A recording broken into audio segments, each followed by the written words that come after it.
राधे राधे दोस्तों, जय श्री कृष्णा। आप सभी भक्तों का आज की कथा में हार्दिक स्वागत है। भगवान श्री कृष्ण और श्रीमती राधा रानी की कृपा सदैव आप पर और आपके समस्त परिवार पर बनी रहे। दोस्तों, आज आप सुनेंगे माघ मास की कथा का 12वां अध्याय। आज माघ मास की सटतिला एकादशी है, तो मेरी तरफ से आप सभी को सटतिला एकादशी व्रत की हार्दिक शुभकामनाएं। भगवान श्री हरि विष्णु और माँ लक्ष्मी की कृपा सदैव हम सभी पर बनी रहे। इसी प्रार्थना के साथ आज की कथा का प्रारंभ करते हैं। लोमस ऋषि कहने लगे कि जिस पिशाच को देवदूती ने मुक्त किया वह पहले द्रविड़ नगर में चित्र नाम वाला राजा था। वह बड़ा सूरवीर, सत्यपरायण तथा पुरोहित को आगे करके यज्ञ आदि करता था। दक्षिण दिशा में उसका राज्य था और उसके कोष धन से भरे हुए थे। उसके पास बहुत से हाथी, घोड़े और रथ थे और वह अत्यंत शोभा को प्राप्त होता था। बहुत सी स्त्रियों के साथ कीड़ा करता था और अनेक यज्ञ भी उसने किए थे। वह नित्य अतिथियों की पूजा करता था और शस्त्र विद्या में निपुण भी था। ब्रह्मा, विष्णु, महेश तथा सूर्य की पूजा सदैव किया करता था। वह जंगल में भी स्त्रियों से घिरा हुआ कीड़ा किया करता था। एक बार वह पाखंडियों के मंदिर में गया और वेदहीन भस्म लगाए महात्मा बने हुए पाखंडियों से उस राजा की बातचीत हुई। पाखंडियों ने कहा कि हे राजन, शैव धर्म की महिमा सुनो। इस धर्म के प्रभाव से मनुष्य पाप को काटकर मुक्त हो जाता है। सब वर्णों में शैव मत ही मुक्ति देने वाला है। शिव की आज्ञा के बिना दान, यज्ञ और तपो से कुछ नहीं बनता। शिव का सेवक होकर भस्म धारण करने और जटा रखने से ही मनुष्य मुक्त हो सकता है। जटा धारण करने और भस्म लेपन करने से मनुष्य शिव के समान हो जाता है। इसके बराबर और कोई पुण्य नहीं है। जटा और भस्म धारण किए हुए सभी योगी शिव के सदृश होते हैं। अंध, जड़, नपुंसक तथा मूर्ख सब जटा से ही पहचाने जाते हैं। शूद्र वर्ण के शैव भी पूजनीय हैं। विश्वामित्र क्षत्रिय होकर तप से ही ब्राह्मण हो गए और वाल्मीकि चोर होकर उत्तम ब्राह्मण हो गए। अतः शिव पूजन में किसी बात का विचार नहीं है। तप से ही ब्रह्मा प्राप्त होता है, जन्म से नहीं।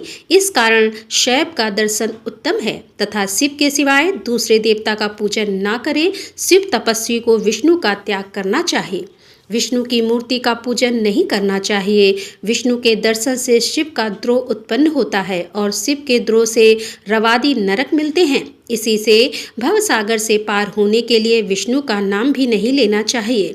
शिव भक्त निशंक होकर भी शिव से प्रेम करता है और वह कैलाश में वास करता है, इसमें कुछ भी संदेह नहीं है। और इस धर्म का पालन करने वालों का कभी नाश नहीं होता। अब उस पाखंडी के ऐसे वचन सुनकर राजा ने मोह में आकर उनका ही धर्म ग्रहण कर लिया और वैदिक धर्म को त्याग दिया। वह श्रुति, स्मृति और ब्राह्मणों की निंदा करने लगा। उसने अपने घर के अग्निहोत्र को बुझा दिया और धर्म के कार्य बंद कर दिए। विष्णु की निंदा और वैष्णव से द्वेष करने लगा और बोला, कहाँ है विष्णु, कहाँ देखा जाता है, कहाँ रहता है, किसने देखा है। और जो लोग नारायण का भजन करते थे उनको दुख देता था। पांडियों का मत ग्रहण करके राजा वेद, वैदिक धर्म, व्रत और दान और दानी को भी नहीं मानता था। अन्याय से दंड देता वह कामी राजा सदा स्त्रियों के समूह से घिरा रहता और क्रोध से भरा रहता। गुरु तथा पुरोहितों के वचनों को भी नहीं मानता था। पाखंडियों पर विश्वास करता हुआ उनको गांव, हाथी, घोड़े और स्वर्ण आदि दान देता था। उनके सब कार्यकर्ता भस्म धारण करते और मस्तक पर जटा भी रखता था। और जो कोई विष्णु का नाम लेता उसको मृत्यु का दंड दिया जाएगा। यह ढिंडोरा उसने पिटवा दिया। उसके भय से ब्राह्मणों तथा वैष्णवों ने उस देश को ही छोड़ दिया और दूसरे देशों में चले गए। सारे देशवासी केवल नदी के जल से जीते थे। जीविका से दुखी होकर वृक्ष आदि नहीं लगाते थे और ना ही खेती बाड़ी करते थे। प्रजा अन्न के अभाव से गला सड़ा अन्न भी खा लेती थी। आचार, विचार, अग्निक्रिया सबको छोड़कर काल रूप की तरह वह राजा शासन करता था। अब कुछ काल के पश्चात उस राजा की मृत्यु हो गई और वैदिक रीति से उसकी क्रिया भी नहीं की गई और वह यमदूतों से अनेक प्रकार के दुख उठाता रहा। कहीं लोहे की कीलों पर से चलना पड़ा, कहीं जलते अंगारों पर चलना पड़ा जहाँ सूर्य अति तीव्र था और ना कोई छाया का वृक्ष था। कहीं लोहे के डंडे से पीटा गया और कहीं बड़े बड़े दांतों वाले भेड़िए और कुत्तों से काटा गया।